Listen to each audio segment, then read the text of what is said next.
Good evening बच्चों, मेरा नाम है सुशील एंथनी और आप देख रहे हैं Anthony's biology tutorials for class 11th and 12th which prepares yourself for your board and for NEET also. ठीक है, हम लोग बहुत समय इंट्रोडक्शन में न दे के स्टार्ट करते हैं। हम लोग चैप्टर 2 पढ़ रहे थे, बायोलॉजिकल क्लासिफिकेशन। हम लोगों ने 2 किंगडम क्लासिफिकेशन देखे, 3 किंगडम क्लासिफिकेशन देखे, 4 किंगडम देखे, 5 किंगडम देखे, 6 किंगडम भी देखे। लेकिन 5 किंगडम क्लासिफिकेशन जो रहा है वो क्लासिफिकेशन जिसे आर.एस. विटेकर साहब ने दिया था, this is a important question for the NEET. ठीक है, और ये 5 किंगडम क्लासिफिकेशन जो आर.एस. विटेकर ने दिया था यही यूनिवर्सली क्या हुआ, एक्सेप्टेड हुआ। ओके, फिर हम लोगों ने देखा था कि चूँकि जितने भी वेराइटीज़ हैं उन वेराइटीज़ में हमको ये भी देखना था कि either they cells are prokaryotic और either they cells are eukaryotic. उसके हिसाब से इसको विटेकर साहब ने अरेंज किया। लेकिन अब हम आने वाले समय में सिर्फ इन्हीं 5 उसको जो किंगडम्स हैं उन्हीं किंगडम्स को हमको क्या करना है, पढ़ना। अब आगे कभी जुड़ेगा तो तब की तब देखी जाएगी। फिर उन्होंने कुछ कैरेक्टरिस्टिक्स लिए थे इन 5 किंगडम्स को बनाने के लिए। सेल टाइप उन्होंने लिया था, सेल वॉल लिया था, न्यूक्लियर मेम्ब्रेन ली थी, बॉडी ऑर्गेनिजम्स लिया था और न्यूट्रिशन लिया था। ये हम लोग लास्ट क्लास में डिस्कस कर चुके हैं। 5 किंगडम्स हम लोग डिस्कस कर चुके थे, मोनेरा है, प्रोटिस्टा है, फंगई है, प्लांटे है और एनिमलिया है। आपको इसी सीरीज से इसको पढ़ना, आगे पीछे उल्टा सीधा नहीं करना है, इसलिए क्योंकि these are the very primitive. फिर थोड़ा सा ये एडवांस हुए, फिर उससे थोड़ा सा एडवांस हुए, ये इससे थोड़ा सा एडवांस हुए। इसमें भी और डिवीजन है, अभी जिम्नोस्पर्म, एंजियोस्पर्म और अगला डिवीजन है, हालांकि वो है सब प्लांटे में ही। और सबसे एडवांस क्या हो गया, एनिमलिया हो गया। ठीक है, इतनी बात हमने कर ली थी ना। अब विटेकर साहब के कैरेक्टरिस्टिक्स के हिसाब से हम यहाँ पर ही क्या करेंगे, देखेंगे कि मोनेरा का जो सेल टाइप है that is prokaryotic. Prokaryotic cell में बेटा हमने आपको बताया था कि उनके पास सेल है और उनके पास जेनेटिक मटेरियल डीएनए भी है। मगर प्रॉब्लम इस बात की है कि जो प्रोकैरियोटिक सेल्स हैं, प्रोकैरियोटिक सेल्स के पास कोई भी मेम्ब्रेन बाउंड ऑर्गेनेलिज नहीं है। सपोज जैसे आप अगर हमारा सेल देखें, एनिमल किंगडम का देखें, तो वो सेल के जो अंदर न्यूक्लियस होता है उस न्यूक्लियस के चारों ओर क्या होती है, न्यूक्लियर मेम्ब्रेन होती है। हमारा जो माइटोकॉन्ड्रिया है, हमारे पास जो मतलब प्लांट के पास जो है क्या, तो क्लोरोप्लास्ट है। ये सब जो ऑर्गेनेलीज हैं, ये सब ऑर्गेनेलीज क्या होती है, मेम्ब्रेन बाउंड होती है, यानी एक मेम्ब्रेन में बंधी रहती है, उनका अपना एक स्ट्रक्चर होता है। हमारा जेनेटिक मटेरियल जो है, जो डीएनए है, वो न्यूक्लियस के अंदर है और वो न्यूक्लियर मेम्ब्रेन के चारों ओर क्या रहता है बेटा, बंधा हुआ होता है। लेकिन प्रोकैरियोट्स में ऐसा नहीं होता। उनका जो न्यूक्लियस है वो न्यूक्लियस ऐसे नंगा पुंगा क्या रहता है बेटा, बाहर पड़ा रहता है। Suppose this is a prokaryotic cell और ऐसे सर्कुलर शेप में ऐसे जेनेटिक मटेरियल पड़ा रहता है। हमारा लेकिन बड़ी खूबसूरती पड़ा रहता है, दिस इज अ सेल, ये हमारा न्यूक्लियस है, इसके चारों ओर न्यूक्लियर मेम्ब्रेन है और हमारा क्रोमोसोम्स या जेनेटिक मटेरियल इसी के अंदर अरेंज होता है। You know this. So the cell which do not have membrane bound organelles they are called prokaryotic and those who have they called eukaryotic. So monera क्या है, prokaryotic है। protista eukaryotic, you can open your page number 17। ठीक है, protista eukaryotic है, fungus भी eukaryotic है, Plantae भी eukaryotic है, एनिमलिया भी यूकैरियोटिक है। यानी जो सबसे प्रिमिटिव सेल है मोनेरा, हम इसके बाद मोनेरा ही पढ़ेंगे। ठीक है, उसके पास कोई भी मेम्ब्रेन बाउंड ऑर्गेनेलिज नहीं थी। और इनके पास हुई, इसका मतलब कि थोड़े से एडवांस हुए, इनके पास और हुई, इनके पास और हुई, इनके पास सब कुछ हो गई, मतलब खैर इन दोनों के पास। क्लियर है। अब बात करेंगे सेल वॉल के। मैं तुमको सब बताऊंगा अभी, cell type, cell wall, nuclear membrane सब बताऊंगा अभी। सेल वॉल मोनेरा के पास प्रेजेंट है, प्रोटिस्टा के पास भी प्रेजेंट है, फंगई में कुछ जो फंगस है उनके पास प्रेजेंट है, प्लांटे के पास भी प्रेजेंट है, बल्कि इसकी तो सबसे बढ़िया है। और एनिमलिया के पास, हमारे पास कोई सेल वॉल नहीं, यानी एनिमलिया किंगडम के पास किसी भी, एक मिनट, जो सेल है उसके पास सेल वॉल नहीं है। अब आते हैं न्यूक्लियर मेम्ब्रेन पे। अब भैया इसके पास तो न्यूक्लियस है ही नहीं, जब न्यूक्लियस तो इसके पास है ही नहीं, उसका तो जेनेटिक मटेरियल से नंगा पुंगा टहल रहा है, इसमें साइटोप्लाज्म में। ठीक है, तो यानी कि इसके पास तो एब्सेंट ही होगी, इसके पास प्रेजेंट है, बाकी सबके पास क्या है, present. A for absent, P for present, shortcut पे लिख दिया। Is that clear. Body organisation की हम बात करें तो Monera is a single celled, Protista भी सिंगल सेल्ड, फंगस, अब आप बोलेंगे जब दोनों ही सिंगल सेल थे तो इस प्रोटिस्टा को मोनेरा में क्यों नहीं डाला, उसका भी रीजन है। फंगस कुछ मल्टी सेलुलर है और कुछ ने अपने अंदर, जैसे मैंने आप लोग पढ़े होंगे 12th में, जो स्पंज है उस स्पंज के पास टिश्यू नहीं होता ना, और उसके सेल क्या रहते हैं, ऐसे मतलब पास पास रहते हैं, लेकिन आप मारेंगे तो सब सेल फैल जाते हैं। ठीक है, फंगस जो है बेटा उसके पास वो मल्टी सेलुलर है, ठीक है, लेकिन उसके पास क्या है, टिश्यू लूज है। जैसे हमारा जो टिश्यूज़ है, जो हमारा टिश्यू का बंडल या सेल का जो बंडल जो टिश्यू में फॉर्म होता है, वो एक शीट में या एक कवरिंग के अंदर क्या है, पैक्ड है, लेकिन इनका ऐसा कुछ भी नहीं है, इसलिए लूज टिश्यू है। प्लांटे, इसके पास पूरा टिश्यू है, कंप्लीट टिश्यू फॉर्मेशन है, और इसके पास ऑर्गन भी है। देखो कितना ज़्यादा आगे बढ़ गया, यानी हम सब कहीं ना कहीं यहीं से आए होंगे। ठीक है, अब इसके पास क्या, टिश्यू भी है, ऑर्गन भी है। अब एनिमलिया किंगडम पे आ जाइए, यहाँ पर हमारे पास टिश्यू भी है बाबा, हमारे पास दिल, जिगर, किडनी भी है, हमारे पास पूरा ऑर्गन सिस्टम है, हार्ट सर्कुलेटरी सिस्टम है, एक्सक्रीटरी सिस्टम है, एलिमेंट्री सिस्टम है, नर्वस सिस्टम है, ठीक है, स्केलेटल सिस्टम है, मस्कुलर सिस्टम है, तो कई सारे सिस्टम हमारे पास है। यानी हमारा बॉडी ऑर्गेनाइजेशन और प्लांटे का बॉडी ऑर्गेनाइजेशन क्या है, बहुत अच्छा है। ठीक है, इज दैट क्लियर। अब बात करते हैं न्यूट्रिशन की, न्यूट्रिशन पर थोड़ा सा बात कर ले, फिर हम लोग अलग अलग किंगडम्स में आगे पढ़ेंगे। अब आ जाइए पेज नंबर 17 पे। मोनेरा में आप देखेंगे कि मोस्टली जो मोनेरियंस हैं, है ना, ये क्या होते हैं, ऑटोट्रॉफ्स। ऑटोट्रॉफ्स आपको मालूम है, जो खाना अपने से बना सकते हैं। ठीक है, ऑटोट्रॉफ्स ये अपना खाना भी दो तरीके से बनाते हैं। एक ये बनाते हैं फोटोसिंथेसिस से, एक सेकंड में देखूँ आपको विजिबल है कि नहीं, हाँ विजिबल है। ठीक है, फोटोसिंथेसिस से बनाते हैं बेटा। कुछ जो मोनेरियंस हैं वो फोटोसिंथेटिक हैं, कुछ क्या है, कीमोसिंथेटिक है।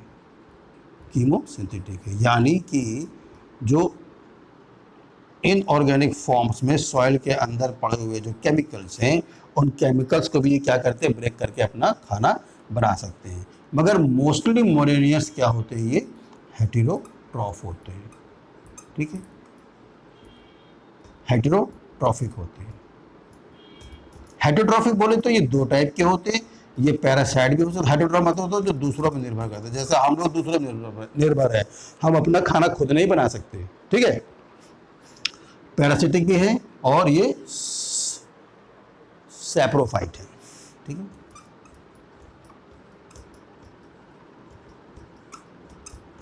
सैप्रोफाइटिक भी से बोलते हैं।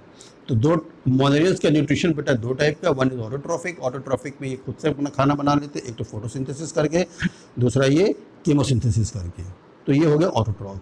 फिर ये हेटेरोट्रॉफिक, मोस्टली हेटेरोट्रॉफिक होते हैं, दूसरे पर निर्भर करते हैं। जब दूसरे पर निर्भर करते हैं, दो क्वालिटी है, एक होते हैं पैरासिटिक और दूसरे होते हैं स्पोरोफाइट। स्पोरोफाइट मतलब, पैरासिटिक मतलब किसी की बॉडी पर रहना, पैरासाइट्स हमेशा किसी की बॉडी के ऊपर रहता है। स्पोरोफाइट क्या होता है, सपोज यहाँ पर कोई डेड टिश्यू पड़ा हुआ है, ठीक है, डेड सेल या डेड टिश्यू पड़ा हुआ है, ये अपना एक सलाइवा जैसे जो वो रहता है, और क्या कहना चाहिए उसे, केमिकल को यहाँ पर छोड़ेंगे और उसको बाहर से क्या करेंगे, डाइजेस्ट करेंगे और उसके बाद उसको खा लेंगे। ठीक है, जैसे हम लोग मक्खी है ना, मस्का डोमेस्टिका, मक्खी क्या करती है, आपके खाने पे, आपके रोटी वैसे बैठ गई, आपके खाने पे आके उसने थूक दिया। थूक क्या दिया उसने, अपने सलाइवा को, उतना पार्ट क्या हो जाता है, डाइजेस्ट हो जाता है। डाइजेस्ट करने के बाद उसको क्या कर लेती है, खा लेती है। Is that clear. ये कहानी मोनेरियंस की थी। ठीक है, मैं आगे के न्यूट्रिशन चलो बता देते हैं। मैं सोच रहा हूँ जैसे जैसे बढ़ेंगे किंगडम में वैसे वैसे इसको पढ़ेंगे, क्योंकि न्यूट्रिशन थोड़ा सा बढ़ता चला जाएगा, बढ़ता चला जाएगा। ठीक है, तो ऐसा ही हम लोग करते हैं। तो हम लोग पहले मोनेरियंस पे चलते हैं। न्यूट्रिशन अभी मैंने सिर्फ मोनेरा का बताया बेटा, अभी मैंने प्रोटिस्टा, फंगस, प्लांटे और एनिमलिया का नहीं बताया है। इसको हम आपको बताएंगे जैसे जैसे हम किंगडम्स में आगे बढ़ते चले जाएंगे। तो now we will go for the monerans. हमारा जो सबसे प्रिमिटिव या जो इस पृथ्वी पर पहले पैदा होने वाला सेल जो है, दे आर द बैक्टीरियाज। आप अगर अपनी किताब उठाएंगे तो kingdom 1 Monera, all the bacteria, bacteria, पहली लाइन दी हुई है बेटा, पेज नंबर 18 पे आइए। Bacteria are the sole members of kingdom Monera, यानी कि बेटा वायरस भी नहीं है। देखा, ऑल द बैक्टीरिया, जितने बैक्टीरिया जिस पृथ्वी पर पाए जाते हैं, इस ब्रह्मांड में पाए जाते हैं, वो सारे बैक्टीरिया को हम किस कैटेगरी में घुसेड़ते हैं? मोनेरा। फिर इसकी बात अलग है कि इसमें आर्के बैक्टीरिया अलग है, यूको बैक्टीरिया अलग है, यूरोप, हाँ उसको हम अलग अलग पढ़ेंगे, लेकिन पहले हम किसकी बात करेंगे? बैक्टीरिया की। ठीक है, अब आपकी किताब में आप पेज नंबर 18 में खोलेंगे तो वहाँ पर बैक्टीरिया के शेप्स दिए गए हैं। बैक्टीरिया के कई सारे बेटा शेप्स होते हैं। ठीक है, अगर बैक्टीरिया का स्फेरिकल, यानी लिख दो शेप्स ऑफ बैक्टीरिया, अगर स्फेरिकल है, ऐसे गोल गोल है, तो इसे हम क्या बोलते हैं? कोकाई। यह आपको ऐसे आँख से नहीं दिखता, क्योंकि सिंगल सेल्ड है, तो यह आपको हमेशा किस में दिखाई देगा?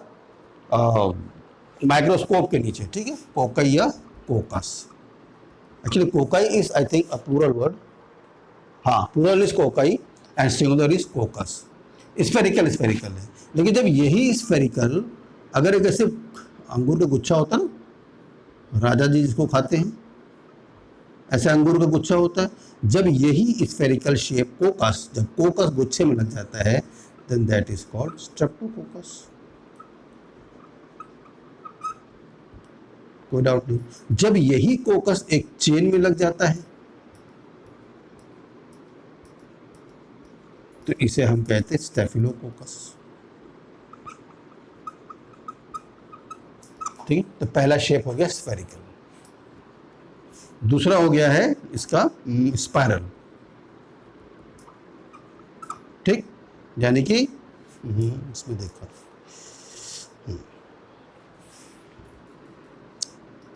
ये ऐसे ऐसे।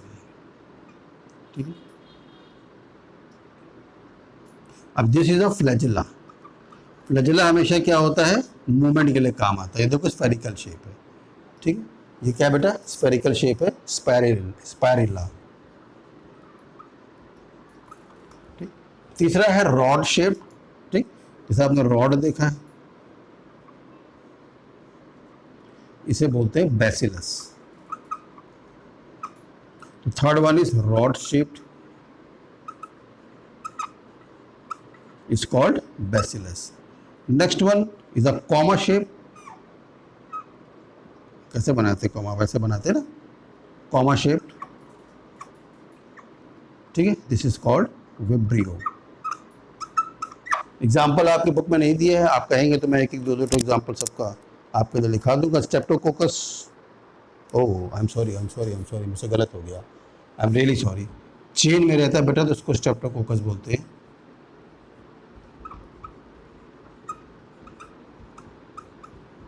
और जब बंच में रहता है उसे स्टेफिलोकोकस बोलते हैं।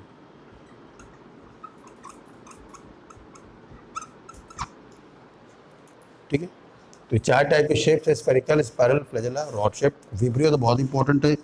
इंपॉर्टेंट क्या है आप इसको जानते हैं? ठीक है, जिससे कॉलरा फैलता है, राइस वाटर स्टूल भी कहते हैं, जिससे होने वाले जो लूज स्टूल है, कॉलरा, विब्रियो। ठीक है, ये विब्रियो है। चौथी क्या है? Vibrio, comma shape. This is a comma shaped. ठीक है, कॉलरा विब्रियो, कॉलरा फैलाता है। ठीक है, बैसिलस, आपने एंथ्रैक्स, बैसिलस एंथ्रेसिस।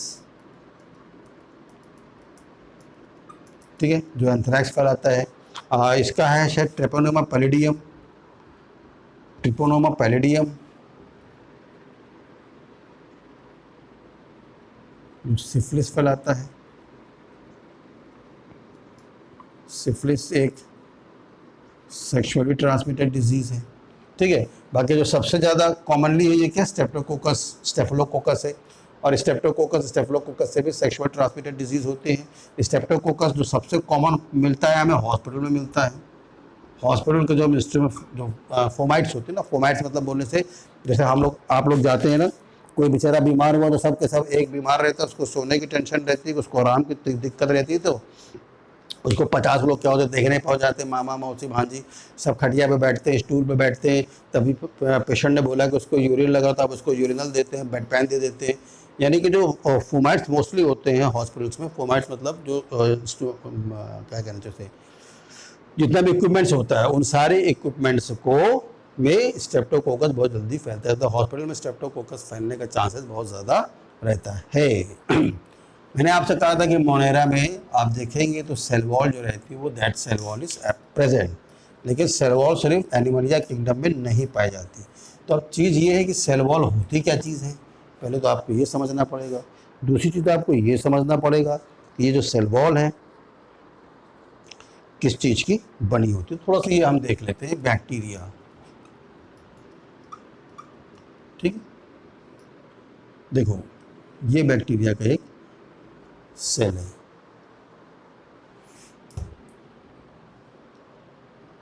मतलब सेल क्या है, ये एक बैक्टीरिया है, ठीक है।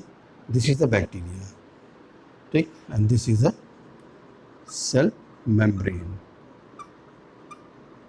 देखो अब ये मत मुझसे बोलना कि आपने कहा था कि जो बैक्टीरिया है या जो मोनेरियंस है उनके पास, आपने कहा था मेम्ब्रेन नहीं होती, मैंने कहा था उनके पास मेम्ब्रेन बाउंड ऑर्गेनेलीज नहीं होती हैं, यानी इसके अंदर जो इसके पास तो न्यूक्लियस है ही नहीं। खैर जब इसके पास न्यूक्लियस है ही नहीं तो इसका डीएनए क्या बेटा ऐसे ही बाहर लवारिस की तरह पड़ा हुआ है, ठीक है। इसके पास माइटोकॉन्ड्रिया नहीं है, तो उस पर हम बाद में डिस्कशन करेंगे, पहले हम सेल वॉल तक पहुँचते हैं। इसके पास ये क्या है, सेल मेम्ब्रेन है, ठीक है। सेल मेम्ब्रेन के बाद बेटा इसके पास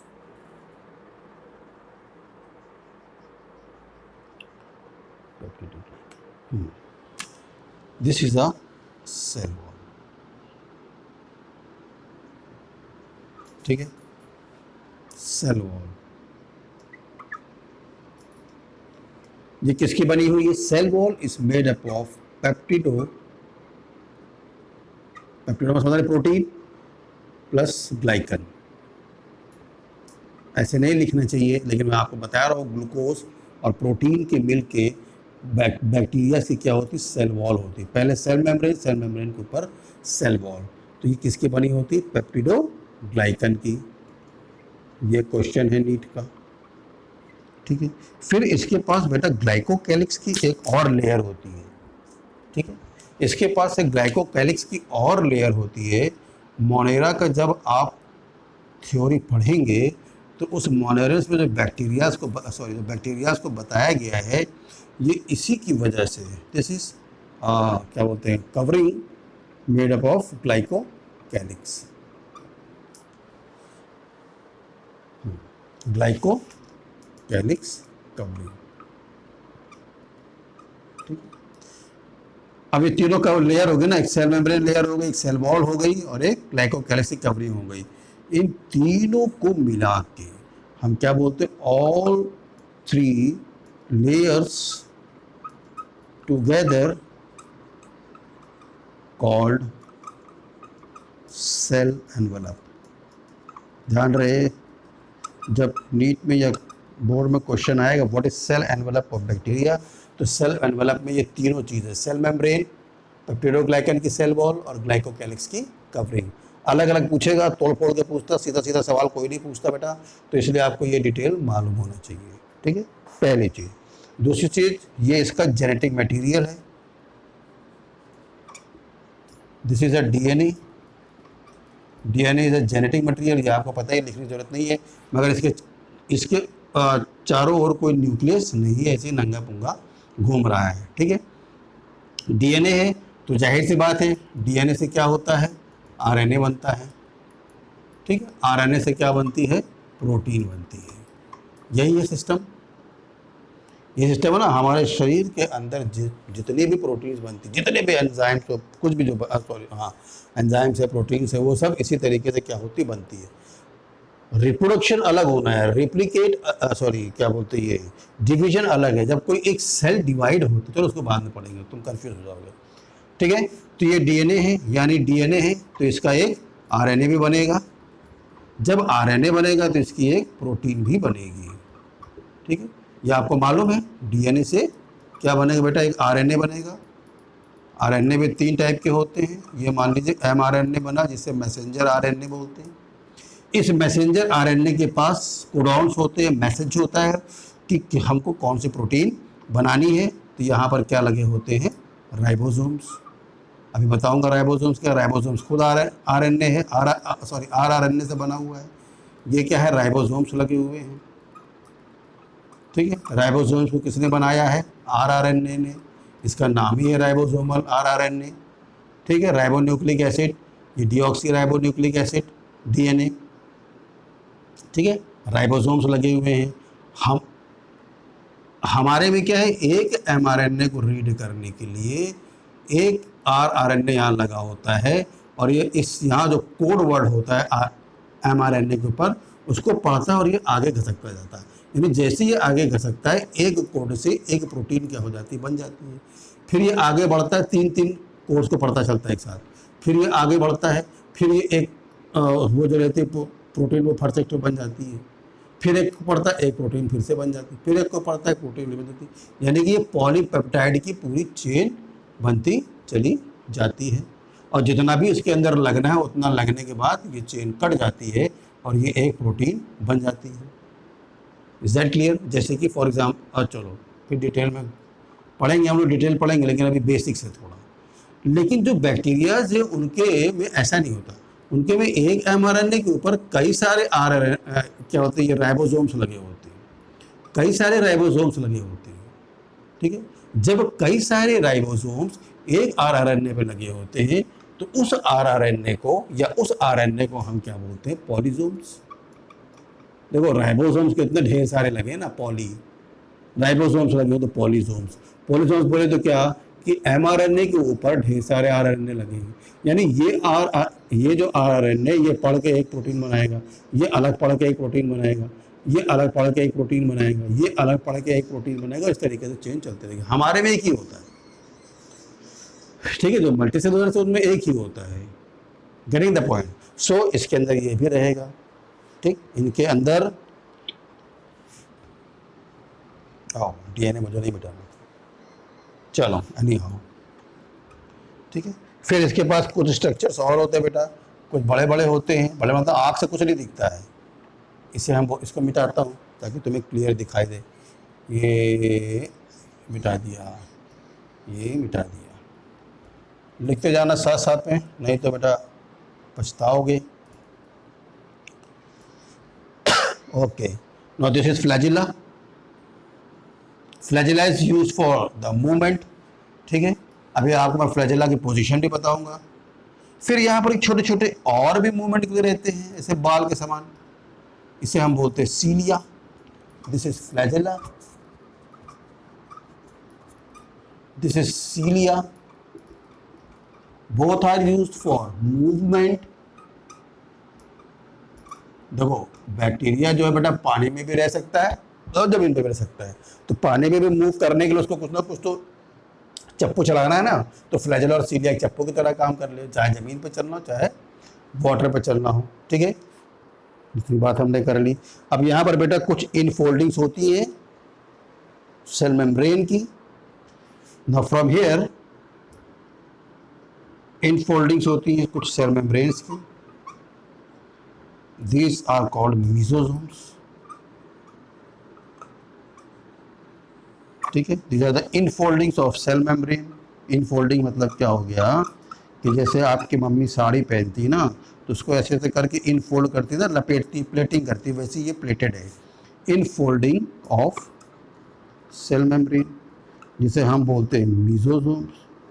मीजोसोम्स बैक्टीरिया के अंदर बेटा कई सारे काम कर लेता है। हाँ, जैसे ये रेस्पिरेशन में भी काम करता है बैक्टीरिया के लिए, ठीक है। सेल वॉल को भी बनाता है, cell wall formation. Binary fission में भी काम आता है, यानी रिप्रोडक्शन लिखना। हाँ चलो ठीक है, बाइनरी फिशन भी रिप्रोडक्शन, इसमें भी ये काम आता है, ठीक है। बाइनरी फिशन, इतनी बात समझ में आ गई। अब क्या बच गया? इतनी बच गई। जैसे हम जो यूकैरियोट्स होते हैं बेटा, उनके अंदर जो न्यूक्लियस पाया जाता है, उस न्यूक्लियस में जो डीएनए होता है, ये डीएनए किसके अंदर पाया जाता है? न्यूक्लियस के अंदर पाया जाता है यूकैरियोटिक में। लेकिन यहाँ पर डीएनए क्या है? ये आवारा की तरह पड़ा है, इसके पास कोई न्यूक्लियस नहीं है। तो जिस जगह पे, जिस प्लेस पे ये डीएनए पाया जाता है, that place is called nucleoid. देखो ये न्यूक्लियस नहीं है, दिस इज कॉल्ड न्यूक्लियोइड, और इसको एक नाम और है, तो बोलते हैं जीनोफोर और genophore. This is very important बेटा, जीनोफोर। ठीक है, न्यूक्लियोइड क्या है, वो प्लेस है, ये इस जगह है जहां पर ये आपका जेनेटिक मटेरियल, क्रोमोसोम या डीएनए क्या है वहां पर ही पाया जा रहा है। फिर इसके अंदर एक स्ट्रक्चर और होता है, ठीक है, ये इनफोल्डिंग नहीं है,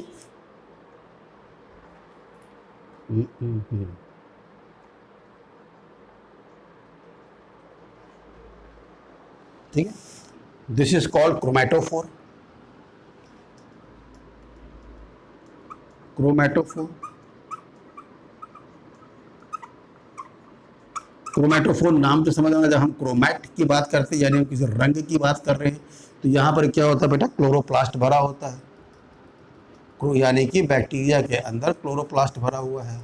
ठीक है, क्रोमैटोफोर के अंदर क्या भरा हुआ है, क्लोरोप्लास्ट भरा हुआ है।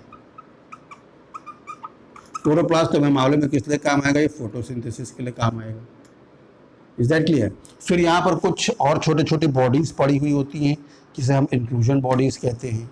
ये और कुछ नहीं है, these are called small small bodies पड़ी होती है, जिसे हम बोलते हैं inclusion bodies. They are called inclusion bodies.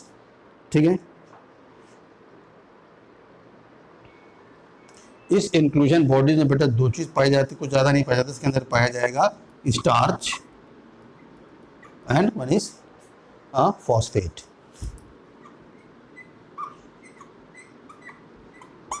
इस स्टार्च को बोलते हैं साइनोफाइसियल स्टार्च। साइनो मतलब समझे रहे हो ना, एकदम नीला, साइनोफाइसियल स्टार्च। तो इंक्लूजन बॉडीज में जो बैक्टीरिया के है ये स्टार्च और फॉस्फेट पाए जाते हैं। ठीक है, इज दैट क्लियर। और तो कुछ नहीं बचा हमारे पास। हाँ, वेरी इंपॉर्टेंट चीज, मैंने राइबोसोम्स की बात करी थी, मैंने आपको बताया था कि जो डीएनए है उस इससे नहीं लिखेंगे, जो डीएनए है इस डीएनए से आरएनए बनता है, उस आरएनए से एक प्रोटीन बनती है जिसको कौन पढ़ता है, राइबोसोम्स पढ़ता है। राइबोसोम्स तुमको मैं बता दूं कि ये पॉलीसोम्स में मिटाता हूँ तो आप समझ गए होंगे। ये जो राइबोसोम्स है, ये राइबोसोम बेटा एक एमआरएनए के ऊपर दो यूनिट्स होती हैं, सॉरी एक राइबोसोम्स होता है जिसकी दो अलग अलग सब यूनिट होती है ना, 1 और 2, और इन दोनों को मिलाकर हम एक यूनिट बोलते हैं, जिसे बोलते हैं राइबोसोम्स। इन राइबोसोम्स की दो सब यूनिट्स हैं, एक ऊपर जो एमआरएनए के ऊपर लगा है उसे हम बोलेंगे सब यूनिट 1, जो नीचे लगा उसे बोलेंगे हम सब यूनिट 2। इसके नंबर्स होते हैं, ठीक है, इसके क्या होते हैं, नंबर्स होते हैं। क्या नंबर्स होते हैं, 70s। अब ये S क्या चीज़ है, S is a Svedberg unit. Svedberg unit बहुत डिटेल जानने की जरूरत नहीं है, ठीक है। ऊपर वाले जो सेट यूनिट है ये है 50s, और जो नीचे वाला है दिस इज 30s। यानी जितने भी बैक्टीरियाज है उनके अंदर जो राइबोसोम्स है, उस राइबोसोम्स की मिला की यूनिट कितनी होती है, 70s। अगर हम एक सब यूनिट की बात करेंगे तो एक सब यूनिट 50s की है, अनदर सब यूनिट इज ऑफ 30s। अब आप बोलोगे सर आप 50 + 30 करके आप 70 बोल रहे हो, ना ना ना, ऐसा नहीं करना बाबा। इसको 50 और 30 यूनिट लिखते हैं, मगर इसको बोलते क्या है, 70s। ठीक है, जैसे हमारे अंदर क्या है, 80s है। हमारी एक यूनिट 60s की है और एक यूनिट हमारी 40s की है। ये तो 100 हो जाना चाहिए, ना ना ना, इसको कभी प्लस नहीं करना है, नेवर ऐड दैट। पूरी यूनिट मिला के 70s, एक सब यूनिट 50s और अदर सब unit is 30s। Is that clear, is that clear. और डिटेल हम लोग पढ़ते जाएंगे, बस इसको तुम्हारे दिमाग में रखने के लिए हम बता रहे हैं। Now shall I wrap this, we have to go for the nutrition. और न्यूट्रिशन मैंने बता ही दिया है, उसको बहुत ज़्यादा आपको मैं डिस्टर्ब नहीं करूँगा।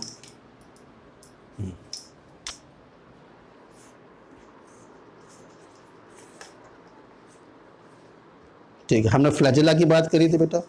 फ्लैजेला के हम अरेंजमेंट देख लेते हैं बैक्टीरियाज के ऊपर, ठीक है। Arrangements of flagella. फ्लैजेला या सीलिया मैंने आपको बताया था कि फॉर मूवमेंट के लिए होता है, लेकिन फ्लैजेला बड़ा होता है। अरेंजमेंट ऑफ फ्लैजेला, इसलिए हम लोग फ्लैजेला को देखेंगे, क्योंकि फ्लैजेला का ही अरेंजमेंट या तो एक साइड होता है या पूरी बॉडी में होता है, या तो होता ही नहीं है या फिर दोनों साइड होता है। ठीक है, तो कई सारे इसमें कंडीशंस बन सकते हैं। ये मान लो बैक्टीरिया है, हमको 4 तो बनाने हैं, या हमने 4 तो बैक्टीरिया बना लिया। Is that clear? अगर मान लो फ्लैजेला जो है बेटा एक ही साइड लगा हुआ है, मेरा पेन ना धोखा दे जाता है, एक ही साइड फ्लैजेला लगा है, इसे हम बोलते हैं सिफेलोट्रैकस। इस अरेंजमेंट को हम बोलते हैं सिफेलोट्रैकस। ठीक है, फ्लैजेला एक ही साइड लगा, वन साइडेड हम लोग लिखते हैं।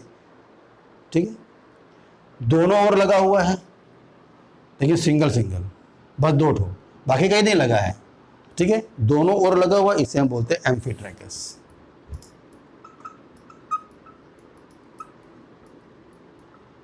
एम्फीट्रैकस, वन फ्लैजेला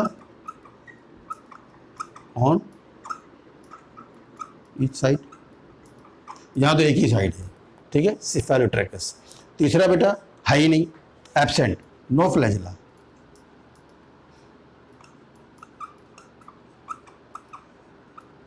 इसको क्या बोलेंगे? ए यानी एब्सेंट एट्राइकस। ए मतलब होता है एब्सेंट। ठीक है, ये क्या हो गया? एट्राइकस। अब ये तो बेचारा इसके सारी खोपड़ी में फ्लैजेला ही फ्लैजेला है, left flagella, left flagella, left flagella.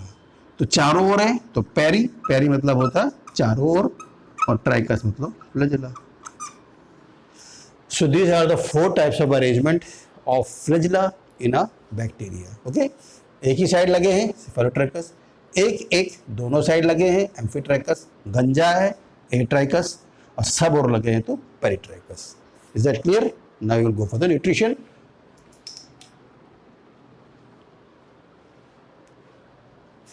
Sorry, मैंने जल्दी से मिटा दिया। मुझे मालूम है कि आपको विजन उतना अच्छा नहीं होता है, लेकिन आप लाइक करेंगे तो हो सकता है कि मैं आपके लिए एक कंप्यूटराइज बोर्ड ला दूँ। Okay, now we'll go for the nutrition and we will finish the introduction of bacteria, then we will go for eubacteria, archaeobacteria, like that. Okay, nutrition मैंने आपको बता ही दिया है बेटा। तो लाल पेन से लिख लिया जाए यार, बहुत काला काला हो गया। न्यूट्रिशन ऑफ बैक्टीरिया मैंने आपको बताया था 2 टाइप के होते हैं, वन इज ऑटोट्रॉफिक जो अपने से खाना बना लेते हैं, वन इज हेटेरोट्रॉफिक जो दूसरे, मतलब वन नहीं है, मतलब ये टाइप्स हो सकते हैं, हेटेरोट्रॉफिक। ठीक है, ट्रॉफिक नहीं होना चाहिए।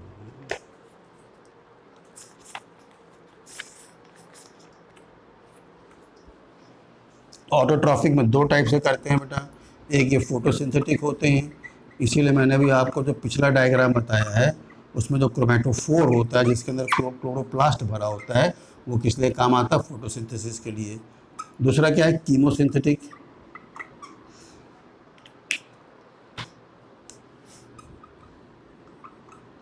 ठीक है, यानी कि ये केमिकल्स को तोड़ के अपने लिए खाना बना लेते हैं, तो ये अपने आप बना सकते हैं, that is autotrophic. Heterotrophic they can live as a parasite किसी की बॉडी पे, और दूसरा ये क्या होते हैं? स्पोरोजाइट। स्पोरोजाइट मतलब क्या होता है? ये अपना सलाइवा छोड़ देते हैं एक किसी भी डिके फूड पे, किसी भी डिके फूड मटेरियल पे ये अपने सलाइवा को छोड़ देते हैं, उतना एरिया डाइजेस्ट हो जाता है, तभी इसको क्या कर लेते हैं? खा लेते हैं। But this happens on the decay food. Parasite हमेशा किस पे होता है? लिविंग पे होता है, जो जिंदा होस्ट है, यहाँ तो मरा हुआ है, अब बाकी ये तो अपने आप कर ही रहे हैं।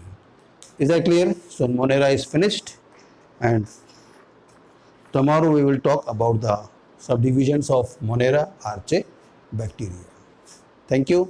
और मेरा आपसे फिर से रिक्वेस्ट है, अगर इस वीडियो में आपको हमारा कंटेंट पसंद आया है तो प्लीज़ प्लीज़ प्लीज़ इसको लाइक करिए, कमेंट करिए, सब्सक्राइब करिए और इसको शेयर भी करिए। मैंने पहले कहा था कि मेरा ये जो चैनल है दिस इज़ नॉट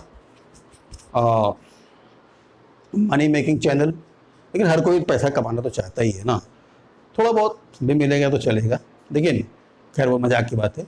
इससे जो यूपी बोर्ड के बच्चे हैं, आईसीएसई के बच्चे हैं, और जो खैर सीबीएसई पढ़ ही रहे हैं, वो तो एनसीईआरटी पढ़ ही रहे हैं, क्योंकि आपको नीट का परीक्षा जो देना है वो एनसीईआरटी की बुक से ही देना है, और हम लोग मोस्टली जो कवर करेंगे वो एनसीईआरटी की बुक से ही कवर करेंगे।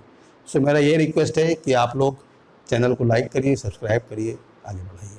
Thank you.